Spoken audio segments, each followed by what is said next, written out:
webinar series. I must give you 1 minute background of the series we started as COVID hit India. And the research think tank, EGROW Foundation or Foundation for Economic Growth and Welfare is a research-based policy think tank. We believe in rigorous research before making policy recommendations. We established in October 2018. And since then, we have been doing research, doing projects, doing webinars after COVID set in, and we've been publishing working papers. And most importantly, we have also been doing shadow monetary policy. And every day we spend 1 hour in the evening, 7:30 to 8:30, in spreading financial literacy. And I would rather like to call it economic literacy because from 7:30 to 8:30, we cover topics under macroeconomics, we cover under financial sector, and every day there's a 7:30 to 8:30, we run a class. That's what the think tank is all about. When we started our webinar series, keeping in mind that COVID is there and research activities are getting curtailed, we wanted to bring in the best minds on contemporary economic issues, both Indian and global, and have a blend of speakers, a blend of participants from India and abroad. So we have been very fortunate. We have been able to balance that. We have had 2 Nobel laureates come and speak. We are going to have Mike Spence coming up in April. Nanak Kakwani is also speaking to us in April. So, and we have had speakers from across the world, both Indian and non-Indians, speaking on contemporary issues, both domestic and global. The G20 was a major watershed in our country, and we were lucky under the think tank series. We did 10 webinars on new international economic order. And then we also wanted to do 10 on women empowerment. We could do 6, but there was so much other topics that were coming up so fast that we have yet to do the remaining 4, which we had promised. So that in that context, the EGROW Foundation has been contributing significantly in policymaking and discussing and taking up issues which are of contemporary economic importance. It's in that very context that we are having this series, this lecture today on infrastructure development. In the last 10 years, I think the country has galloped in infrastructure development, unparalleled growth. Take any sector, take airports, take road, take seaports, take waterways, any sector, the country has gone ahead leaps and bounds. And we were very lucky to know that Mr. Kumar Pratap has written a book on it, and therefore we wanted him to come and speak about his book and then initiate dialogue in infrastructure development. Who could have chaired this session? As has been the practice in the last 200 odd webinars that we have done, we have always invited the best in the country to chair the session. And I could think of none else but Professor Raghuram. He has worked extensively, and I know him for many years because his work on infrastructure was really pathbreaking. And when I was in the Reserve Bank, the amount of work that he did on infrastructure was known to all of us. He specializes in infrastructure and transport systems and logistics and supply chain management. He has conducted and conducts research on the railway, port, shipping, aviation, and road sectors. He has been part of various government policy making and advisory committees and boards of companies, higher educational and social institutions. He was the director at IIM Bangalore, where I used to be working from 2017 to July 20. Prior to that, he has worked long years at IIM Ahmedabad. He has been dean at IIM, vice chancellor now of the Indian Maritime University, and he was also Indian Railways chair professor at IIMA. Right now, he is Professor Emeritus of Chanakya University and the Gujarat Maritime University. With this, I would like to hand over the session to Professor Raghuram to conduct the proceedings further. Professor.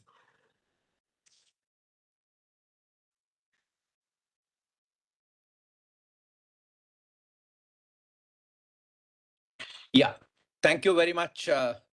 Well, shall I say Professor Charan Singh for the introduction. Quite honored to sort of chair more because the kind of stalwarts that you have put together for this discussion. Now, I gather that Kumarji he is in some sense the centerpiece and we'll talk a bit about his book and then we open it up as a discussion. Is that a format for the? Yes, Professor, I'm sorry I should have spoken to you earlier, but as we had thought, you have some time, and then Kumar Pratap ji will speak to us for about 30 minutes, and then each of the discussants gets 10 minutes. And then we open up for discussion. Our stipulated time is 90 minutes, but given the importance of the topic, you as a chair and if Kumar Pratap as the main speaker, if you are willing to take it more than 90 minutes, we are more than happy to be with you because we think the topic is of very vast importance to the country.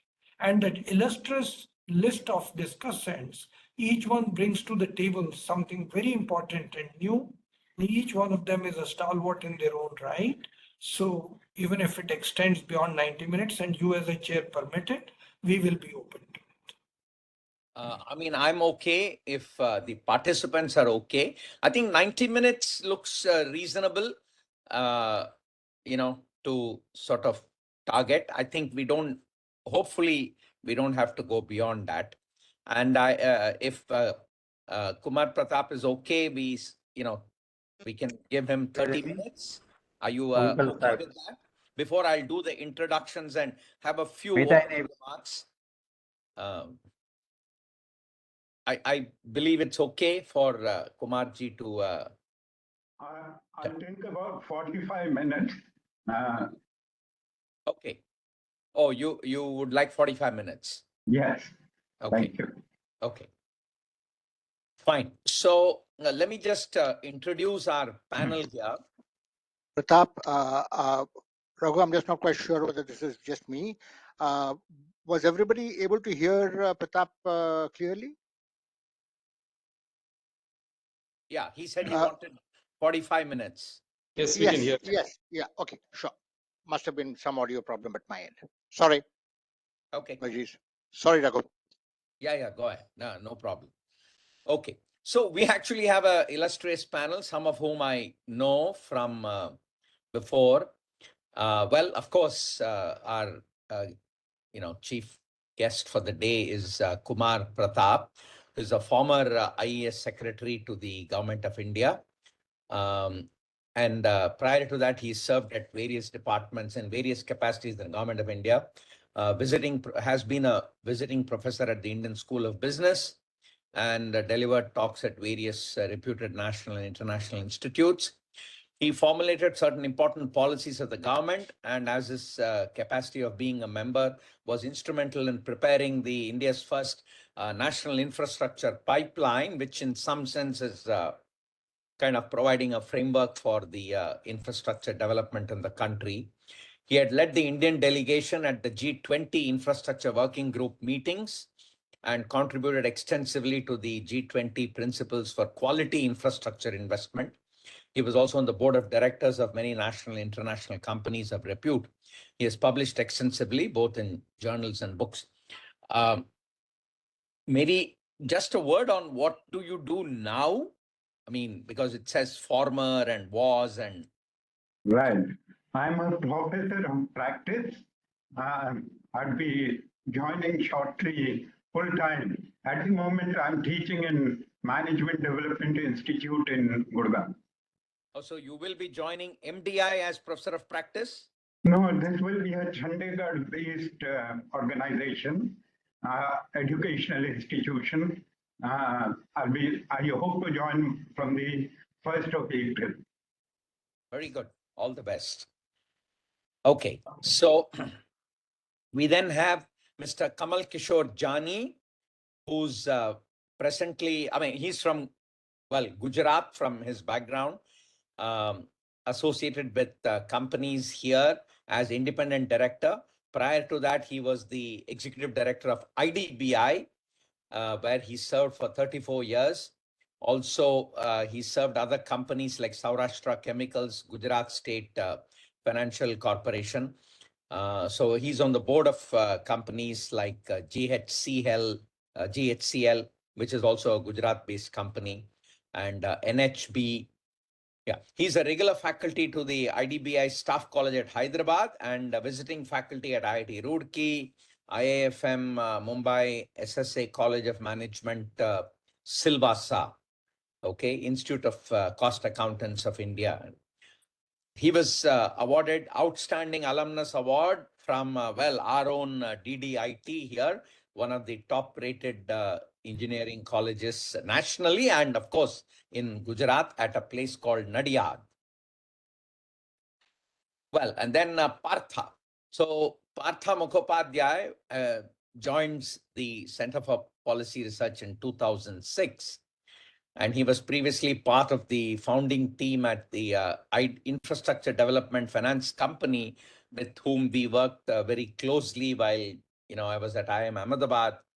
We brought out the series of India infrastructure reports in the first decade of 2000, a partnership between, IDFC, IIM Ahmedabad, and IIT Kanpur. Anyway, focusing on private participation, he focuses on private participation in infrastructure, and in previous positions has been with the Exim Bank and with the World Bank in Washington. He has spent a year at IIM Ahmedabad. Then I was there, and we interacted. And then at XLRA Jamshedpur, and then the School of Planning and Architecture in Delhi. He's published extensively and writes frequently for the national media, and has also been associated with a number of government committees. Most recently, he was chair of the Working Group on Migration, Government of India, and a member of the high-level Railway Restructuring Committee of the Ministry of Railways, and of the Technical Advisory Committee of the Ministry of Housing and Urban Poverty Alleviation. He has previously been associated with the Committee on Allocation of Natural Resources and with the Prime Minister's Task Force on Infrastructure. He also serves on the Scientific Advisory Council of, well, you'll have to help me with the LIRNE Asia in Colombo. Well, anyway, Partha, in many ways, a true academic, and very quickly able to conceptualize, whatever is being presented, as I know him. Okay, Praveen Mahto. Mr. Praveen Mahto is currently working as Principal Economic Advisor in the Department for Promotion of Industry and Internal Trade, a 92 Indian Economic Service officer, and has over 32 years of experience in diverse areas, including project appraisal and monitoring, agriculture trade policy, matters in the WTO, PPP models, rural development issues, and MSMEs. Previously, he worked in key positions in the Department of Rural Development, Department of Commerce, Niti Aayog, Ministry of MSME, and Ministry of Finance.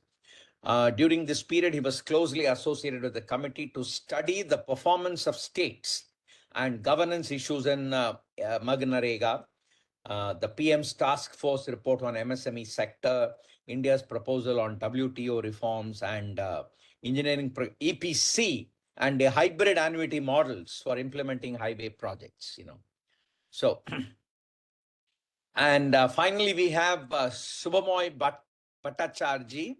Subhomoy is an adjunct faculty of the O.P. Jindal Global University, Sonipat. His areas of interest are public policy, primarily finance, energy, and urban issues. He's worked in the Government of India as part of Indian Information Service, and has since moved to the Economic Times, Indian Express, and Financial Express newspapers. He is a consulting editor of Business Standard.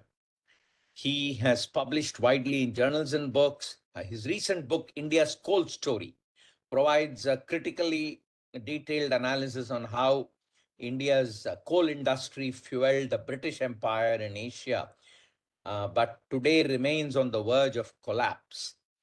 Presently, he is working on his next book that sketches the conflicting role of political and permanent executives in the government for framing public policy. He's a commentator on business television channels, and Subhomoy also comments on current economic issues regularly on Point with Subhomoy Bhattacharjee in YouTube. Well, so that's the sort of panel there. And well, just before we get on to Kumar Pratap's talk and presentation, I guess around his book, just a few thoughts. Of course, talking of infrastructure financing, I think if I see the way this government has been going about it, especially in the road and in the rail and road sectors, it appears that, let PPPs be, we've got enough money to offer. And in fact, the bigger concern I have is at least knowing a little bit about railways, whether we have the bandwidth to invest in the kind of money that's available. I mean, 250,000, crores that is made available to both these sectors, at least for the past couple of years. So even the thought within the railways, number one, great messaging that railways, from more than 10 years ago when the messaging was get self-sufficient and, very minimal budgetary support, source funds, invest in projects that can pay for the cost of capital, get PPPs.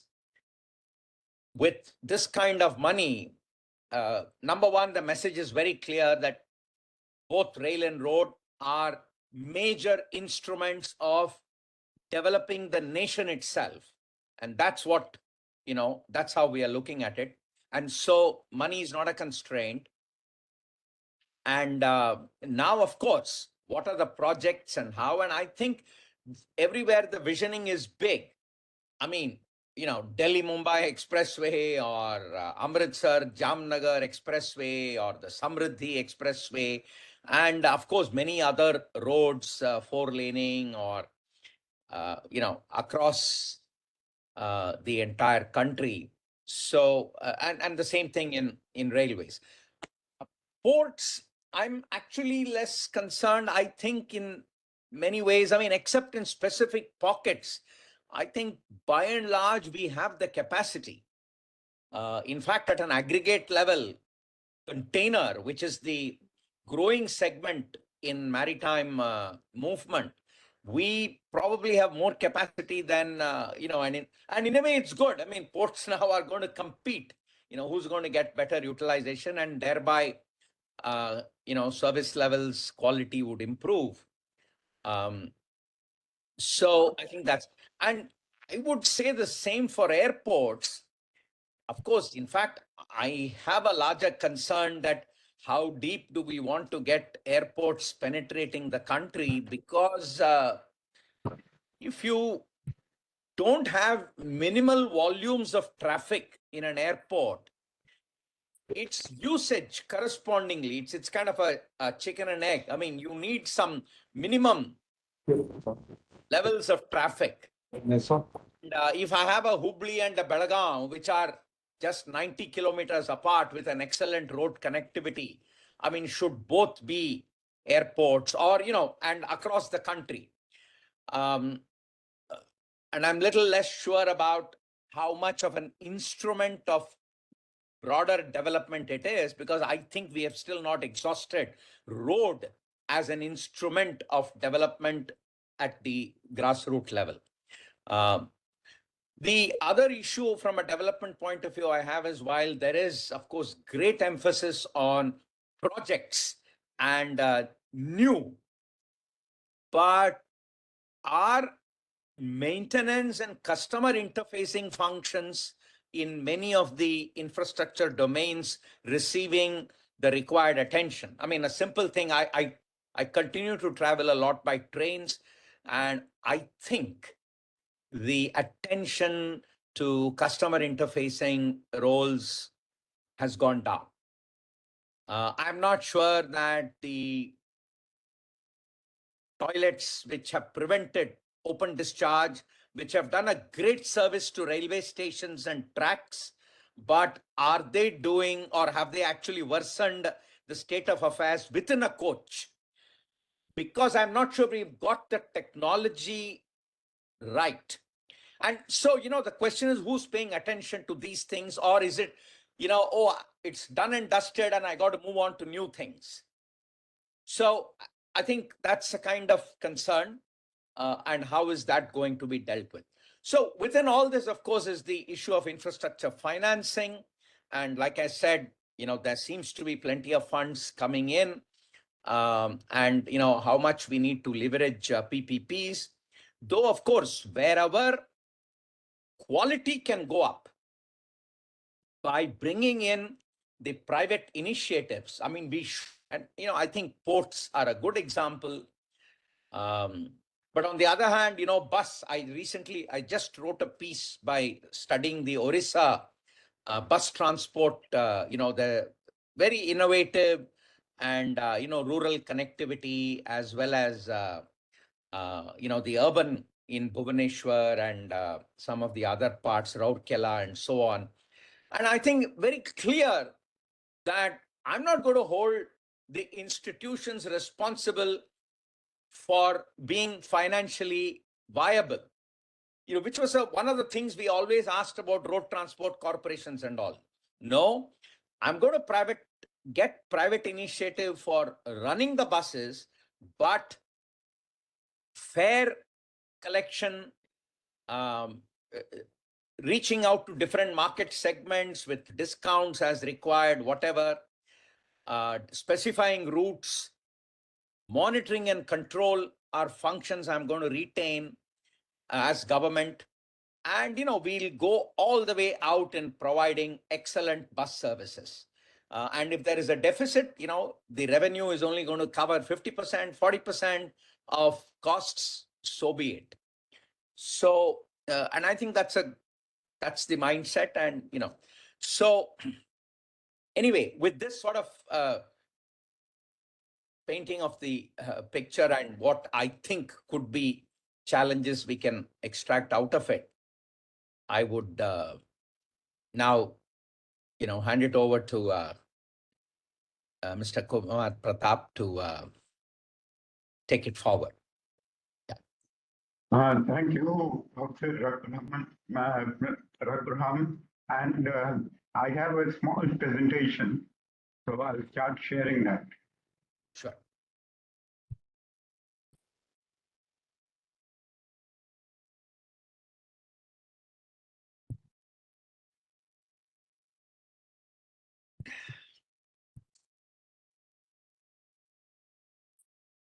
Yeah, are you able to see the presentation? Yeah. Okay, so this is based on my book, which was published this year by Oxford University Press. It's called Infrastructure Financing in India, Trends, Challenges, and Way Forward. So we all know, this is the outline of my presentation. We all know that infrastructure is critical to growth and development. It has the highest multiplier in terms of various interventions that government can do in terms of transfer payments, for example, or cutting down taxes. The returns in terms of GDP is the highest when there's investment in infrastructure. For the first time ever, government came up with the National Infrastructure Pipeline, which is the investment plan for the country for 6 years up to 24-25 in 2020. I was fortunate to be the member secretary of the task force, which produced this National Infrastructure Pipeline. So the first question that I'll try to answer is, how much is India spending on infrastructure? This number used to be collected in the erstwhile Planning Commission when Mr. Gajendra Haldia was there. This number used to be in public domain. Now there are bits and pieces of information, and there's no estimate of the total infrastructure investment in the country by the central government, by the state government, by the PSUs, and the private investment. So one has perforce to depend on private agencies like CRISIL. CRISIL came out with a number that the total infrastructure investment in the country by central government, state government, and the private sector in 22-23 was 12.5 lakh crore. This is 4.6% of the GDP. It's a big come down from the over 7% investment in terms of GDP on infrastructure in the 11th plan period, 2008 to 12. So in the book, how do we, there is a target that is given in terms of the national infrastructure pipeline, which talks of $250 billion of infrastructure investment per annum. That's the target. What we are currently doing as per CRISIL is about $140 billion. So that's a huge gap. So what are the interventions that can be taken up? One is the user charges have to be reasonable. In sector after sector, public education, public health, Delhi University fees, these are frozen for years.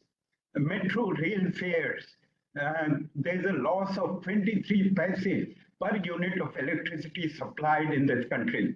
So reasonable user charges can get you a lot of resources. Then brownfield asset monetization. This has been taken up lately by the government of India. The World Economic Forum would have us believe that India has an infrastructure stock, brownfield assets of $16 trillion. Well, even if a part of this is taken out from the public sector, given out to the private sector, the resource mobilization would be enough to take care of the targets in the national infrastructure pipeline. Then the world over, private investment depends on bank financing in terms of debt financing primarily. But there's a major problem in terms of the asset liability mismatch of bank financing of infrastructure. So the world over countries want the institutional investment into infrastructure.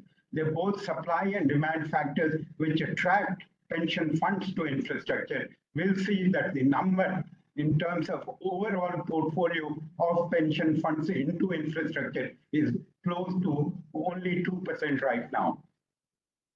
I'm also going to talk about some generic issues, including sanctity of contracts. And I'll speak about the Hyderabad Metro Rail project in this context, where sanctity of contract, the private sector is seeking to do away with the sanctity of contract. I think that if sanctity of contract is not kept, whatever infrastructure financing is coming into the country that from the private sector, that will also disappear. Finally, I will also talk regulatory certainty, and I'll point out that some of the decisions taken by our infrastructure regulators, and there are 4 of them, are increasing regulatory risk, increasing regulatory premium, increasing the cost of capital, and hurting infrastructure investment in the country. So, starting with the first ever national infrastructure pipeline, 2020, this was announced by the government in 2020. So the background is that major players in the world, including UK and Australia, where there's a lot of private participation in infrastructure, have national infrastructure plans. India did not have any, so the government decided that there should be a national infrastructure pipeline, which came into being in 2020. As per this pipeline, India needs to spend 111 lakh crore, or about $1.5 trillion in the 6-year period ending 24-25. The main challenge is to double the level of annual infrastructure investment from close to 135 to 140 billion per annum. The 12.5 lakh crore that CRISIL talks of fits into this 135 to 140 billion ballpark number to 250 billion per annum. This requires policy changes, infrastructure reform, new financial instruments and institutions. So we all know that the three main sources of infrastructure finance, one is the gross budgetary support, then there is the internal and extra budgetary resources of the public sector, and then there is private investment. Central government has been putting in a lot of money in terms of gross budgetary support. In financial year 24-25, we heard the finance minister say that the central government would be putting in rupees 11.1 lakh crore. But if you analyze that number, budgetary support has substituted for the much lower internal and extra budgetary resources of the public sector. And here I would like to take the example of the National Highway Authority of India. Traditionally, it has been raising money of the order of 70,000 crore per annum from the market till 21-22. After that, they have a debt overhang of 3.42 lakh crore on their budget, depleting their capacity to raise further funds. So the government has substituted this NHAI fund through the market, through the gross budgetary support. Similarly, the Ministry of Finance, Department of Economic Affairs defines what infrastructure is. There is a harmonized master list of infrastructure, which is accepted also by the Reserve Bank of India in terms of lending to infrastructure. Now, there are many items that are included in 11.1 lakh crore, which are not a part of the harmonized master list of infrastructure published by the Ministry of Finance in the Government of India. And here I would like to take the example of defense capital expenditure. This is not an entry in the harmonized master list. There's a 2 lakh crore, about 2 lakh crore allocation for defense capital expenditure included in the 11.1 lakh crore, but not defined as infrastructure. So the capital expenditure that the Government of India talks of, 11.1 lakh crore, is not wholly into infrastructure. Private investment has not recovered since COVID downturn. Overall infrastructure in India in FY 22-23 is only 12.5 lakh crore as per CRISIL, which works out to 4.6% of the GDP. CRISIL numbers, these are the numbers from the infrastructure yearbook 2023. I'm not sanctifying what they're saying, but in the absence of any authentic data from the Government of India, one has to perforce depend on the CRISIL numbers. This is the breakup of the 12.5 lakh crores. And as Professor Raghuram said, roads and railways numbers are huge. And the roads number includes PMGSY, for example, Pradhan Mantri Gram Sadak Yojana, besides the NHAI roads. So in terms of the infrastructure investment, we saw that gross budgetary support is a major item, and Government of India has been pushing this amount year after year through budget. But the capacity of the government to do this in subsequent years appears quite depleted right now. I've traced from 2003-4 the central government fiscal deficit as a percentage of GDP. We were on a glide path defined by the Fiscal Responsibility and Budget Management Act of 2003 till about 2017-18, when we came down to 3.4% of the central government fiscal deficit, 3.4% of the GDP. Then COVID came and the numbers just went up. You add 3 to 4% of the state government fiscal deficits and the debt to GDP ratio for the country as a whole, which is about 85%, and you are in dangerous territory.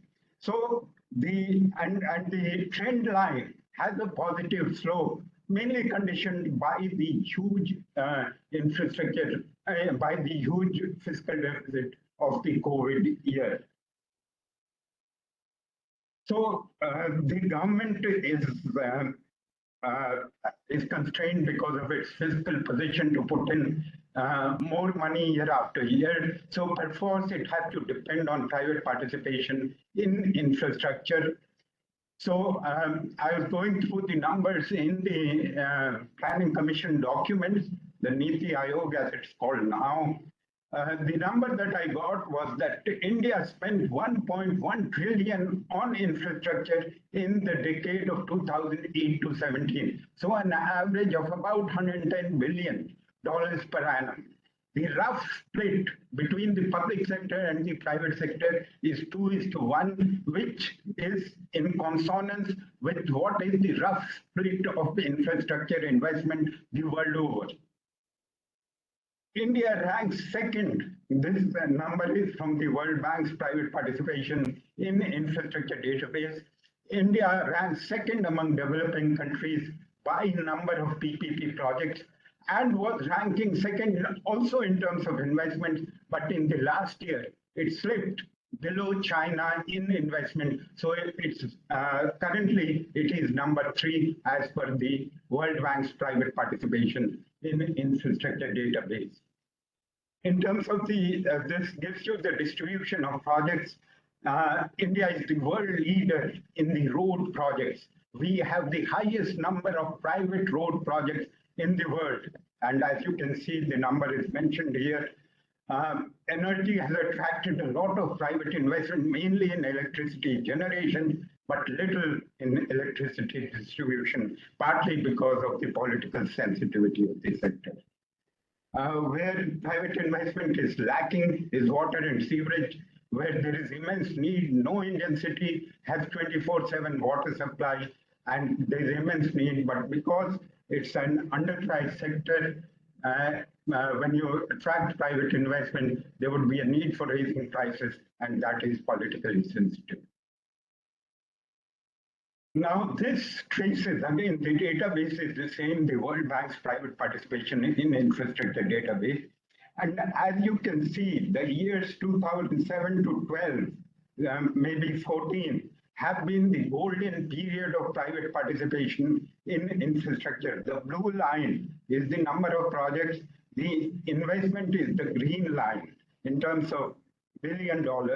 And as you can see, there is a sharp dip due to COVID in 2020 and modest recovery in 21 and 22. But the more significant point to note is that the 11th plan period, 2008 to 12, was the golden period for private participation in infrastructure. Now, you have a target through the National Infrastructure Pipeline. You also see the current state of play in terms of how much India is putting into infrastructure, which is 4.6% of the GDP. So one of the things that I talk of in terms of resource augmentation, which is quite unfashionable because nobody talks of this, reasonable user charges would add to profitability, internal and extra budgetary resources. It would be reflected in retained earnings, infrastructure investment. In terms of toll roads, for the country as a whole, toll roads generate about 50,000, more than 50,000 crore on a per annum basis. A new revenue stream has been created because of user charges when none existed before. Much of Indian infrastructure is underpriced. Power and water, there is a loss of 23 paise per unit of power sold in this country. As per the latest PFC report on state discoms, For the country as a whole, the number is over 30,000 crore of losses. Metro rail, all metro rails in the country are running operational losses, including the revered Delhi Metro. The CAG pointed out in its 2021 report that Delhi Metro is misclassifying expenditure to show operational profitability when it is actually incurring operational losses. Public health, public education, most of these sectors do not cover even operation and maintenance costs. Many infrastructure services are merit goods, primary health, primary education. So full cost recovery, including capital costs and operational costs, may not always be possible or desirable. But user charges should at least recover the O&M costs of infrastructure assets. This has been a recommendation across Finance Commission, Expenditure Management Commission, etc. Reasonable user charges are also necessary for environmental sustainability. Now, the Central Groundwater Board, for example, imposes no charges on the extraction of groundwater.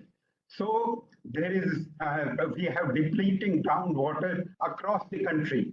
So reasonable user charges would promote environmental sustainability, promote ownership, accountability, and governance of infrastructure assets.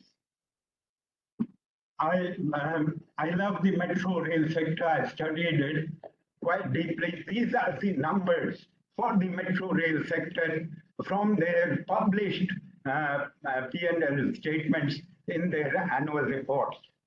Delhi Metro. So if you see the operational profit column number 3, all of them are making operational losses. Similar is the case for profit after taxes. So what is happening is, if you add up the equity share capital of these 9 metros, it is about 40,000 crore. If you add up the losses of the profit after taxes, it's a loss of 2,000 crore on a per annum basis. So within 20 years, all this equity would be eaten away. Now, I tried to do a time series analysis also. The slope of the trend line for even Delhi Metro is negative. So the losses are increasing. It is not the case that it's a self-sustaining venture. Now we have examples of the Hong Kong Metro, which makes profits on a year after year basis. The last profit number that I saw was $1.8 billion US, billion dollars.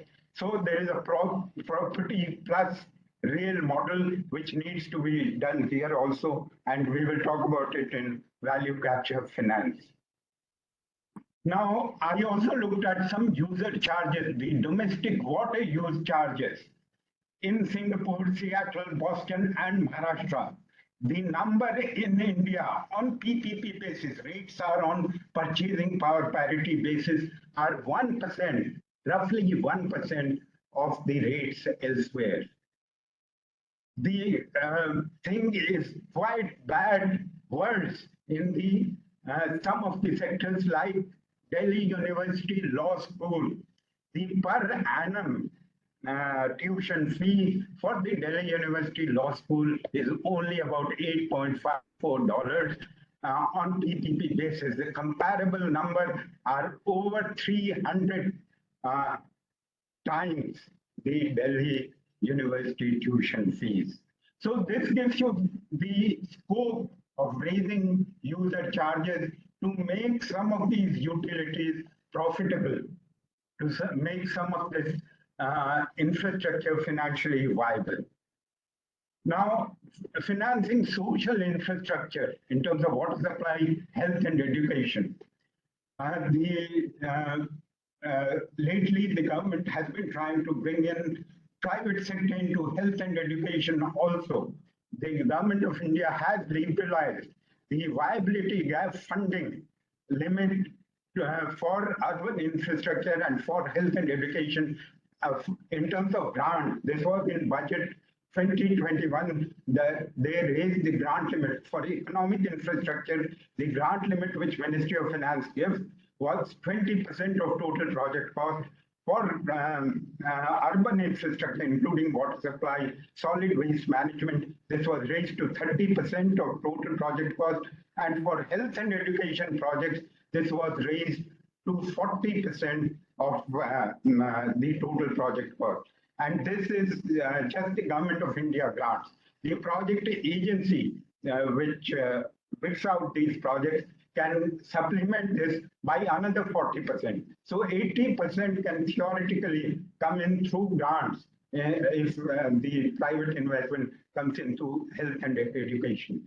But there has been little uptake, partly because nobody right now has the patience to develop a model concession agreement like Mr. Gajendra Haldia used to do, and there was an institution, planning commission, which used to do it. Right now, the Ministry of Housing, which wanted to do PPPs in water supply, they wanted to have the municipal bodies come up with their own concession agreements. Now there's little capacity. The reason why India is the market leader in the road sector is that you have a model concession agreement, which is through the Union Cabinet, which provides for balanced risk reward sharing. Unless the Government of India does that, there would be, despite a liberalized regime in terms of viability gap funding, there would be no private participation in health, education, or urban infrastructure. The world over, there are many successful examples. Manila Water Company is one such in the water sector, doing great. Then lately, what has also happened is that these pension funds want to do more impact investment. These sectors are very impact intensive, water supply, health and education, for example. There is increasing importance of ESG, environment, social and governance, by these institutional investors. So the Social Stock Exchange, the concept note has been approved by our own SEBI. So that this will improve the market access to social players, including in health and education. So things are all there, but unless this concession agreement is devised at the Government of India level, there would be little uptake of private participation in these sectors.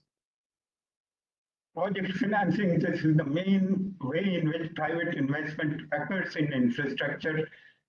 We all know this allows companies to raise finances on the basis of cash flows generated by the project with little recourse to the balance sheet of the project sponsor.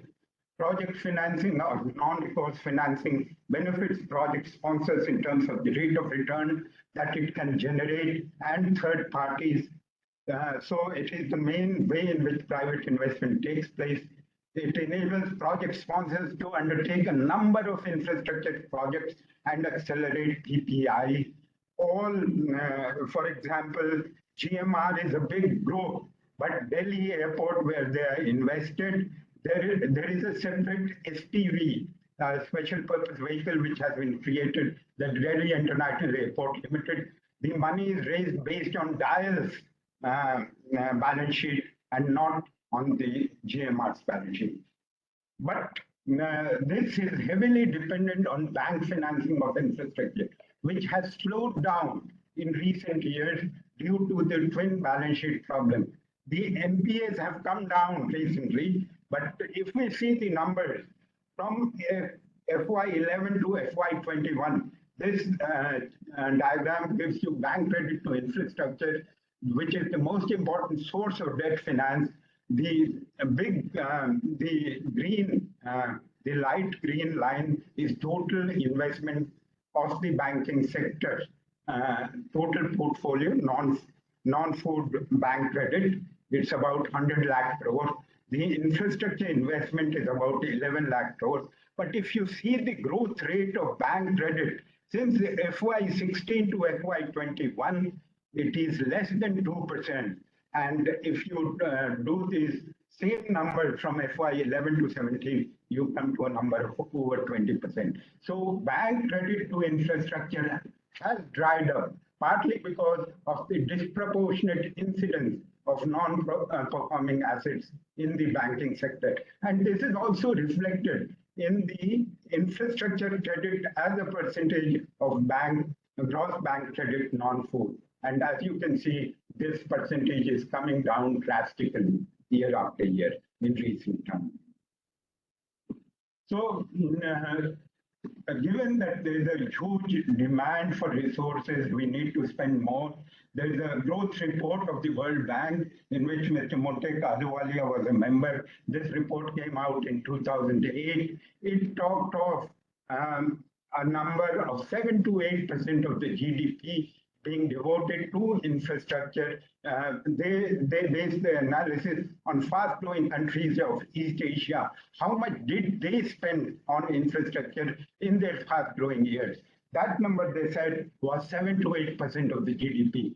And so the growth report goes on to say that is probably the right number. The government of India currently also aims at the same number. But as we have seen, it has stopped collecting data on the total infrastructure investment in the country, and this number has drastically come down to 4.6% of the GDP.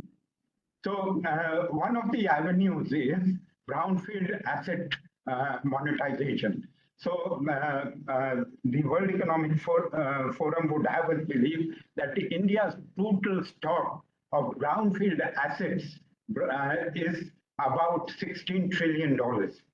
So even if a small percentage of this comes to the market, that would be enough to fill the national infrastructure pipeline deficit, for example.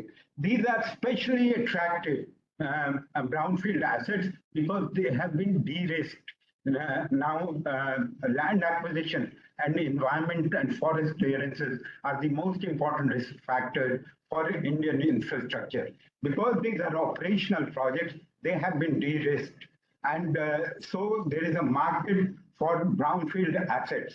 And the idea is that a virtuous cycle needs to be created where brownfield assets fund more greenfield investments. For this to happen, government should allow transfer of resources garnered through brownfield asset monetization to the same entities as an additionality that make their assets available for brownfield asset monetization. I'd like to give an example of, again, NHAI. NHAI did a TOT transaction in toll operate transfer transaction in 2018, which is an example of brownfield asset monetization. They raised about 9.5 thousand crores. And the government of India went ahead and adjusted the budgetary outlay of the Ministry of Road Transport and Highways by the same amount. Now, these are the best assets of the public sector. So in order to incentivize brownfield asset monetization, you need to provide the money garnered through brownfield asset monetization as an additionality. Otherwise, public sector would not let go of their best assets. The national monetization pipeline came out in 2021. There is a target of raising 6 lakh crore by 24-25. I've studied the actual implementation of this pipeline. We are nowhere near the target. Another avenue can be value capture finance, which is associated with internalizing the externalities of large public investments like metro rail to improve the financial viability of these projects. Now, we have seen that all metro rails in India are losing money, operationally also. Now, there is an unearned increment in property prices as metro rails get implemented in cities. Alongside the metro rail, the prices, property prices go up.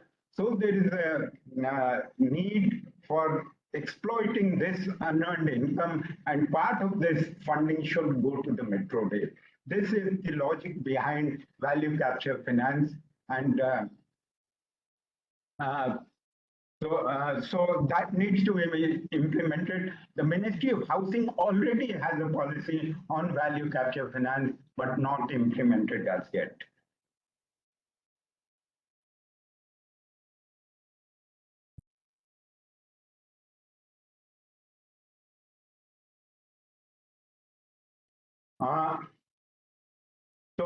Uh, just a sec. Yeah.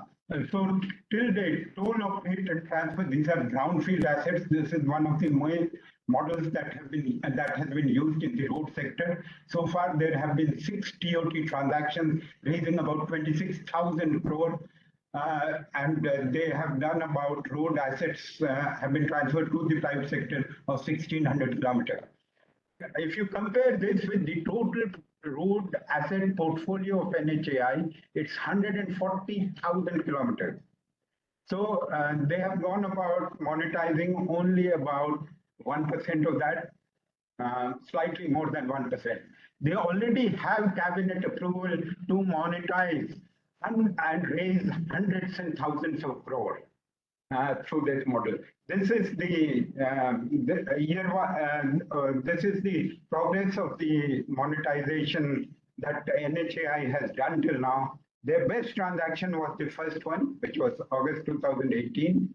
And I would want to go over it in a little detail to show what TOT can bring to the table, toll operate transfer model. These are given 9 projects. The total length was 680 kilometers. The concession period was 30 years. The reserve price was about 6258 crores. So since these are operational projects, you can do a discounted cash flow analysis. The reserve price in terms of net present value was 6258 crores. There were 4 financial bids which were received. Macquarie Ashoka was L1. They won the bid. They bid about 96,181 crores. If you do the numbers, this is a premium of about 3,400 crores over the reserve price for only 680 kilometers of road, a premium of 5 crores per kilometer. So this is the type of money that can be raised if we do TOT more intently. Then there's another model called Infrastructure Investment Trust. So far, InvITs have been mainly in the road and power transmission sectors. We have raised about 150,000 crore through InvITs, and this is a very popular model gaining traction year after year. Government also wants to move from bank financing to bond financing because bank financing is subject to asset liability mismatch. Infrastructure assets are long term. The liabilities of the banking sector are mainly in terms of deposits that you and I put in, and these are short term, maximum 5 years. So there is an asset liability mismatch, subjecting the private sector to refinancing risk of these infrastructure assets. So the utility in moving from bank to bond financing of infrastructure, especially after cash flows have stabilized in the operational phase of projects. Now, bond financing can only happen if you do more credit enhancement. The typical credit rating of private infrastructure projects which are being implemented on non-recourse basis is BBB. This doesn't get into the eligible projects or eligible bonds of insurance and pension funds in India, for example, where the threshold right now it's been downgraded to A.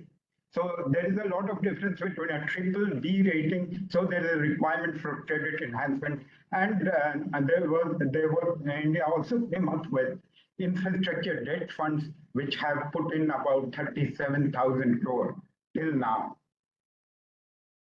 Now, institutional investment. This is another area where India is very keen, the world is very keen, governments the world over are very keen. The supply side, there's a lot of infrastructure that needs to be created. Institutional investment enables infrastructure with development without asset liability mismatch. The demand side, institutional investors are looking for long-term stable returns that have low correlation with business cycles. And infrastructure fits into this requirement. And in the diagram alongside, this I got from Ontario Teachers Pension Plan. In 1990, they said that their dependency ratio, there were four working teachers per pensioner in 1990, and the average years on pension was 25 years. In 2018, this number has deteriorated to 1.3 working teachers per retiree teacher, and the average years on pension has gone up to 32 years. So they are typically underfunded. They're looking at infrastructure assets to put in more money to add to their portfolio. But at the moment, infrastructure constitutes, on an average, only about 2% of the portfolio of pension funds the world over. And this 2% is mainly assets of the developed countries, the P7 countries. Canadian Pension Plan Investment Board, for example, the CDPQ and PSP, the Canadian pension plans are an exception. Their infrastructure portfolio is over 5% of their total portfolio, and they are very active in the Indian infrastructure market. To be able to attract more institutional investment, including pension funds, you need to align the infrastructure projects with the ESG norms, the environment, social, and governance norms of the pension fund. So for example, there is no funding for fossil fuel-based power generation projects. There is no funding for coal-based power generation. And it would be interesting to note that in the last few years, even though the country is quite rich in coal resources, but the amount of funding that has happened in coal vis-a-vis renewable power has been funded to a much larger extent as compared to coal. Now, another worry in terms of institutional investment is that our own institutional investors, LIC, EPFO, etc., their corpus is close to $1 trillion. There are requirements that they need to put in 15% in infrastructure funds. They are nowhere near that. So methods would have to be devised whereby they fund Indian infrastructure. Now, environmentally and socially sustainable infrastructure, we know there is a trade-off between growth and environment. India has been facing this starting from the Silent Valley project in Kerala in 1970s.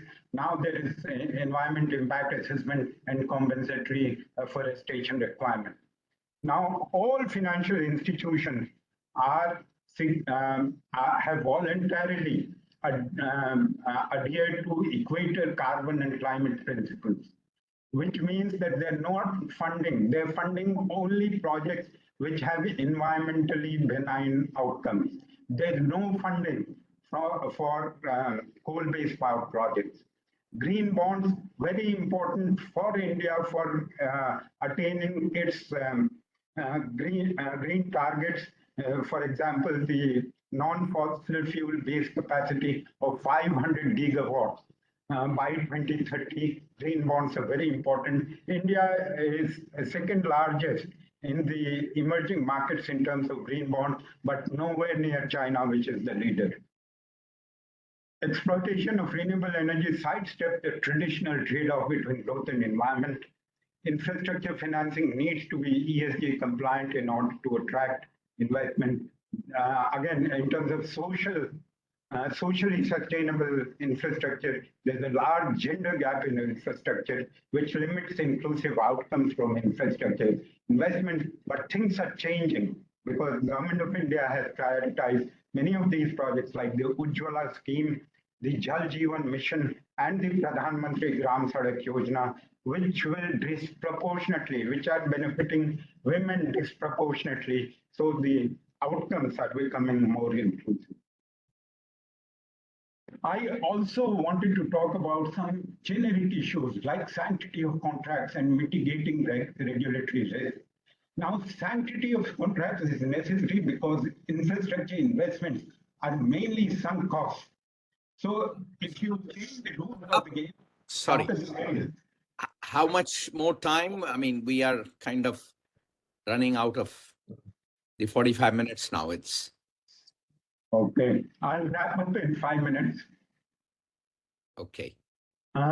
Sanctity of contracts is necessary. You need to also to mitigate regulatory risk for the same reason. I take the example of Hyderabad Metro Rail project being implemented by L&T. And these are some of the numbers. It was the viability gap funding that was approved for the project was about 1,458 crores. On the condition that the fares would have to be followed. As per the VGF guideline, viability gap funding guidelines of the Ministry of Finance, the project should have predetermined user fees that need to be followed. But the concessionaire L&T, Hyderabad Metro Rail, raised the fares to 71% at the point of commercial operationalization of the project. This is a violation of the VGF guidelines, tripartite agreement, and the concession agreement that the company L&T Metro Rail has signed with the government of Andhra Pradesh and the Ministry of Finance in Delhi. Sanctity of contracts are necessary. Contracts need to be enforced. If the concessionaire has said that there is a change in law, there are provisions of change in law which needs to be honored. These provisions are there in the concession agreement. My numbers, I studied this project deeply. My NPV numbers, the excess fare NPV is 5,000 crore. So the VGF that has already been disbursed, 1,204 crores, needs to be recovered. And the 254 crores, which the government has not disbursed, may be cancelled. Now, aggressive bidding, you do aggressive bidding, then you renegotiate projects and take away the sanctity of projects. This is a very poor implementation of projects. Increasingly, the private sector wants renegotiation. If we go the renegotiation way, the Ministry of Finance is coming out with the renegotiation framework. I think this is wrong in principle. It has to be by exception. And if you allow opportunistic renegotiation, the whole private participation in the infrastructure regime will come to a standstill in India. I also addressed some other questions, need for a new development finance institution for infrastructure financing. The government has come out with the National Bank for Financing Infrastructure and Development. While there are innumerable development finance agencies in India, sector-wise, PFC, REC, etc., in the power sector, similarly, HUDCO in the housing sector, etc. Is there a case for sovereign borrowings and foreign currency for infrastructure finance? My recommendation is no. There is already a lot of foreign money is coming. There are institutionalized methods, including external commercial borrowing, foreign direct investment, and foreign portfolio investment, where this has taken place. Need for a new credit rating scale for infrastructure projects, from moving from probability of default to expected loss scale, because of the inherent credit enhancement features of infrastructure projects, and whether India needs a new 3P institution to deal with many of the questions that keep on coming in the infrastructure space. So what are the key takeaways of the book and this presentation? Institutional arrangement for collating data on infrastructure investment needs to be there, or the government has to sanctify the CRISIL numbers. Right now, there's no institution in India which collects the cumulative number of central government, state government, and private investment in infrastructure. There should be interventions in terms of reasonable usage charges, brownfield asset monetization, and institutional investment into infrastructure and generic issues, including sanctity of contract and regulatory certainty, have to be honored. Thank you. And sorry about being over time.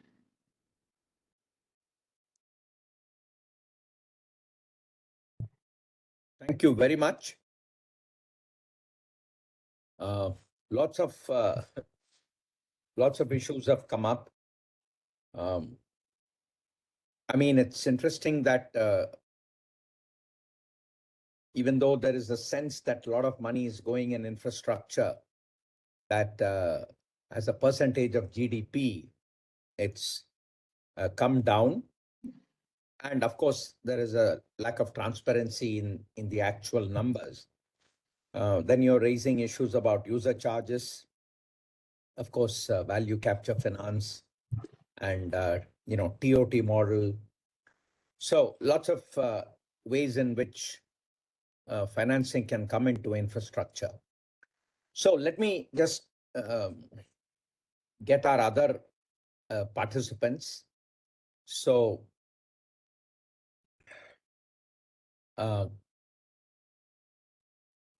would Mr. Jani come in and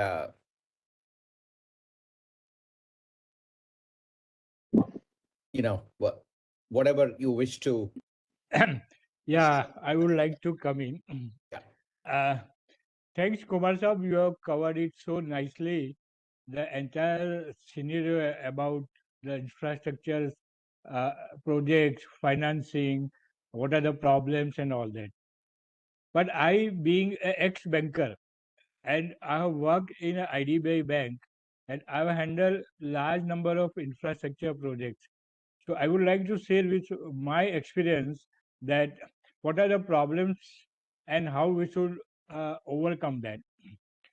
The main problems for all these big infrastructure projects are not proper or complete data available to the institutions of the either it's a bank or a government and all that. I tell you the one or two examples. When we were giving loans to the road projects, now the private promoters wanted to show that there will be large number of the transports will come because he has to show that it is profitable. Now, when we try to cross-check it, nowhere the data was available. And then we have to depend upon the whatever the data given by the promoters. After 3-4 years, when we come to know that the data was insufficient and it was extrapolated. And in the case, the project had become sick. So the thing is that either in the private sector or government sector, there has to be a proper data bank for the all infrastructure industries in the country, whether it's a power sector, bridge, road, aviation. Like planning commission must be having all those data. I don't have any doubt about that. No, planning commission has got. They do not have this data. Yeah. So what? See, today if Power Finance Corporation, I closely have seen Power Finance Corporation working. Now, if they have to prepare their budget for next 5 years of financing, they don't have data. What is the total requirement? How which state will have what requirement? How many new products can come up? What type of projects? Whether it's a coal based or whether it's a other fuel based, and then based on that, how the finance will be required, and then based on that, how Power Finance Corporation will prepare its budget. So basic thing that I don't know, government can think of that. There has to be an infrastructure data authority. This infrastructure data authority must have the people from the different uh, department or maybe all the other power project, road project, bridge project, all infrastructure areas they should cover, and government should have something like that. We can have some trust on that data, which will help government itself also. See, planning commission has got a huge requirement and huge liability.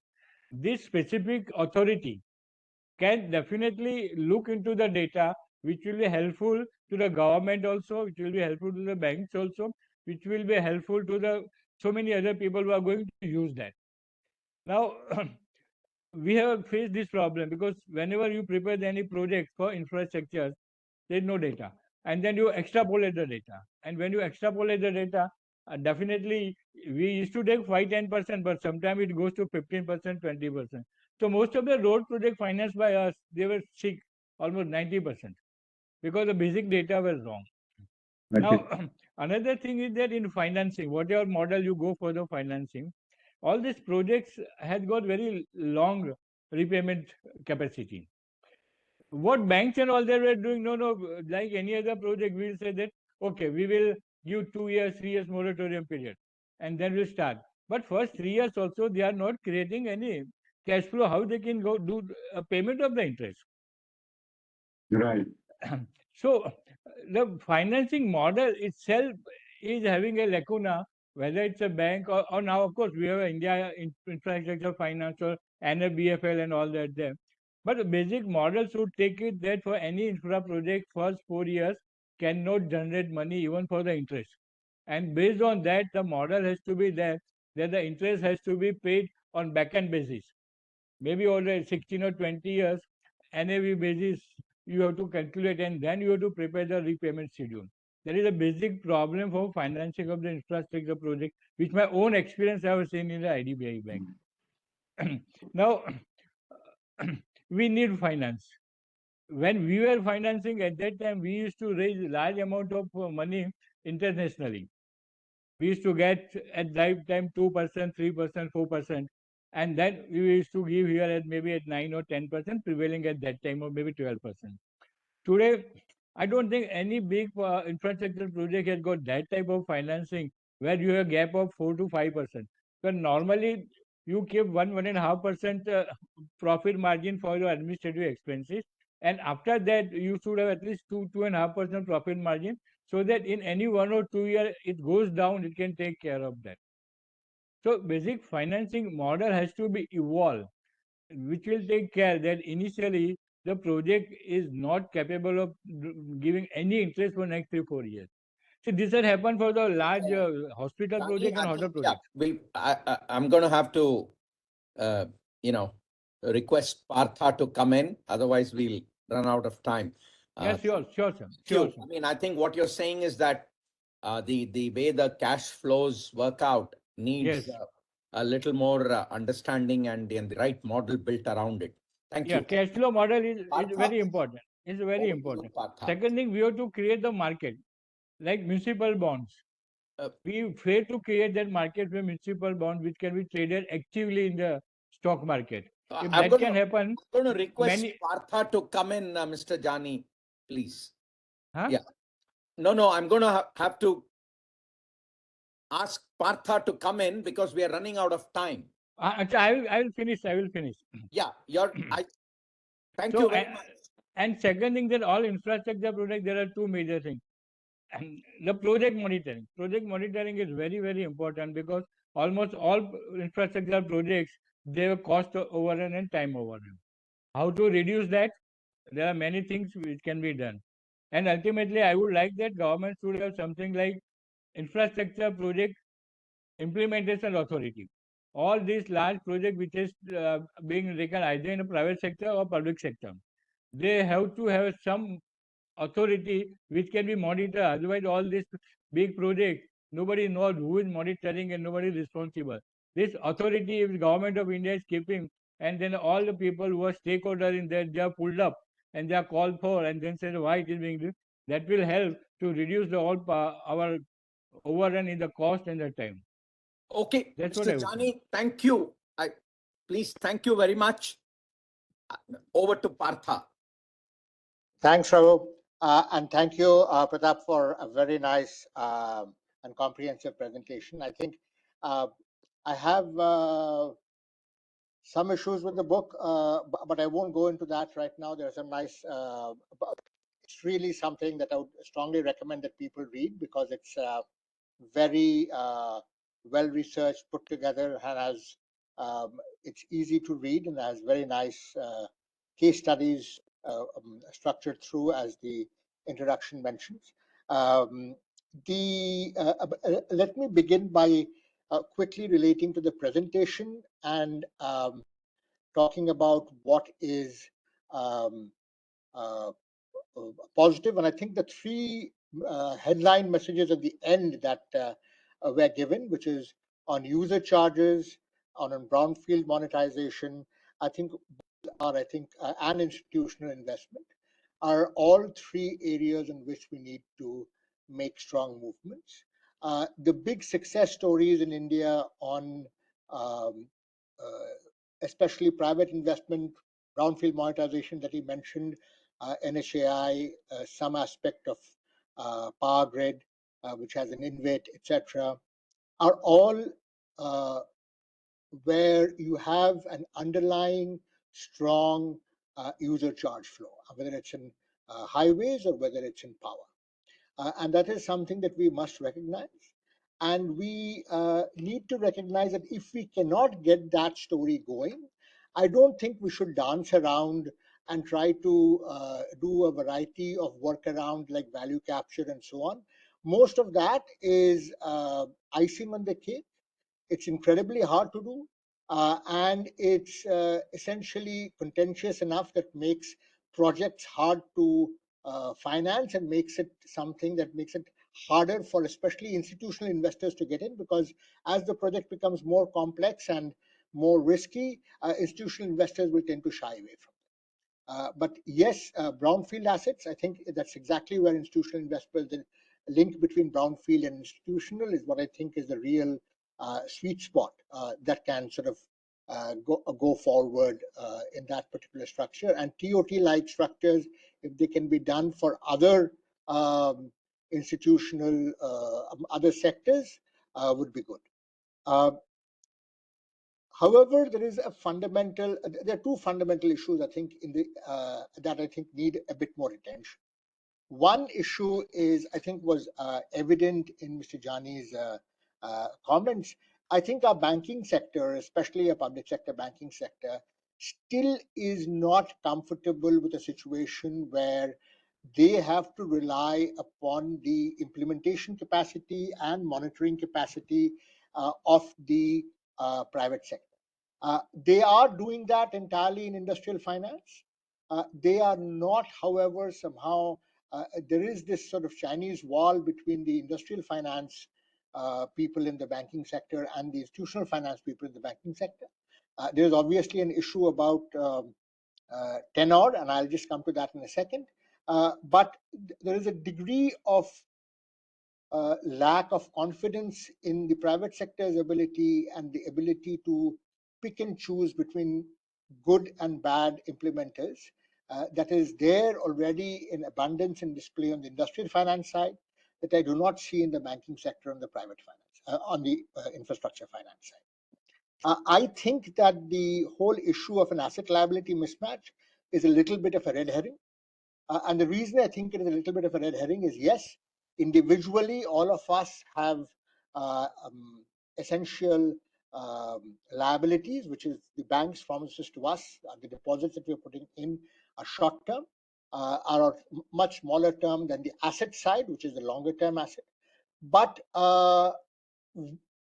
as if you look at any bank's let's say even your savings deposit, which are like almost on call, there is a level below which that does not fall.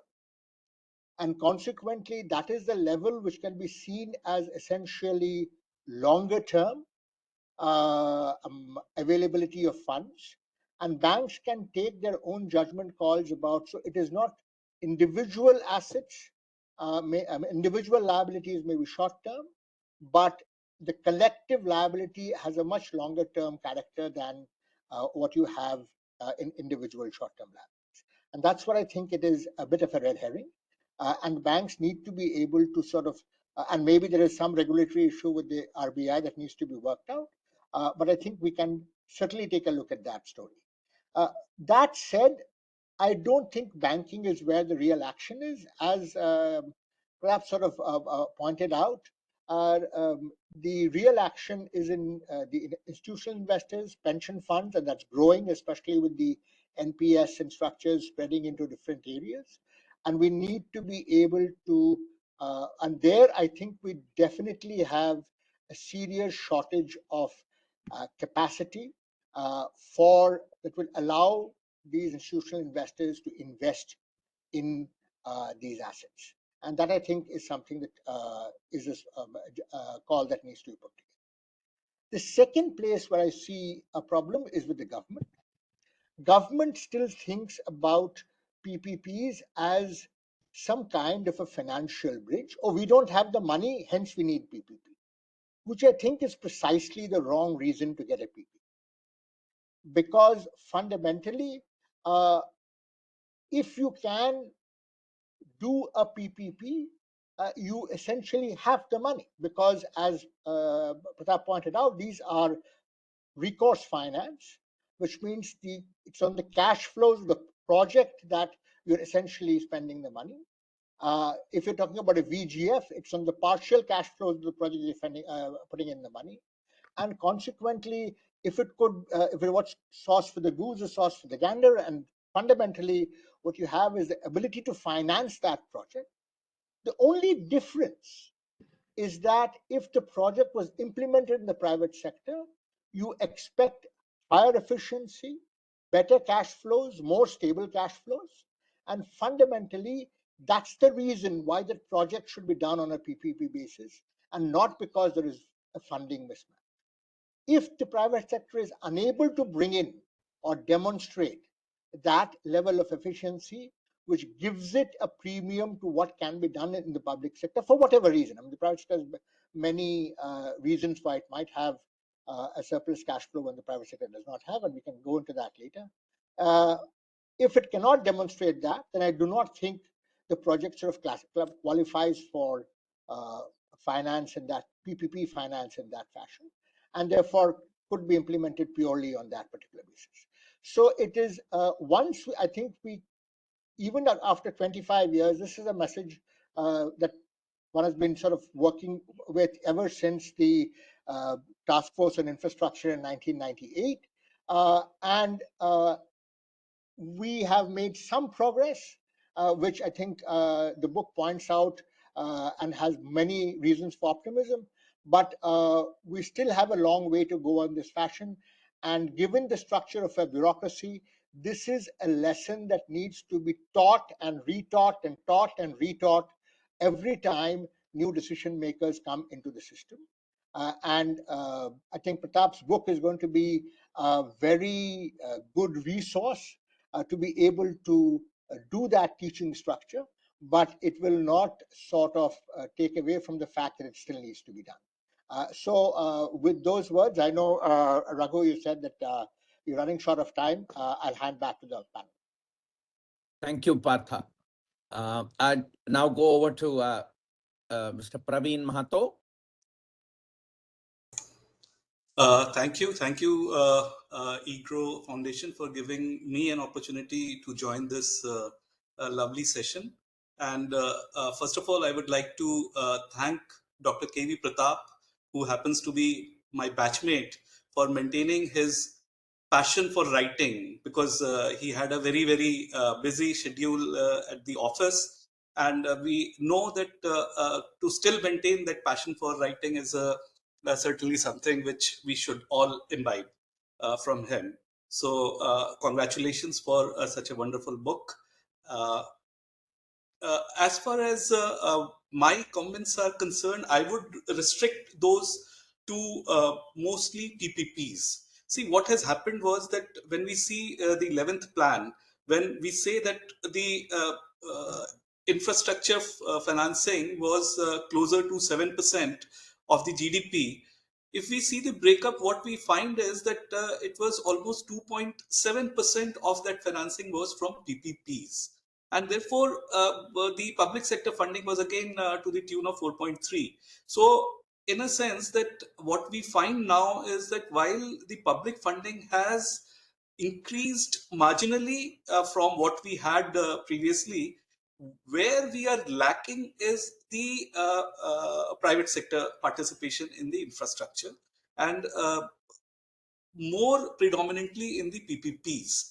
If we see the number of projects that were undertaken in that period from 2006-7 to 2013-14, we find that almost 30 to 50 projects per annum were taken up through PPPs. But in the last 10 years, these projects have completely dried up, and it has been in a single digit.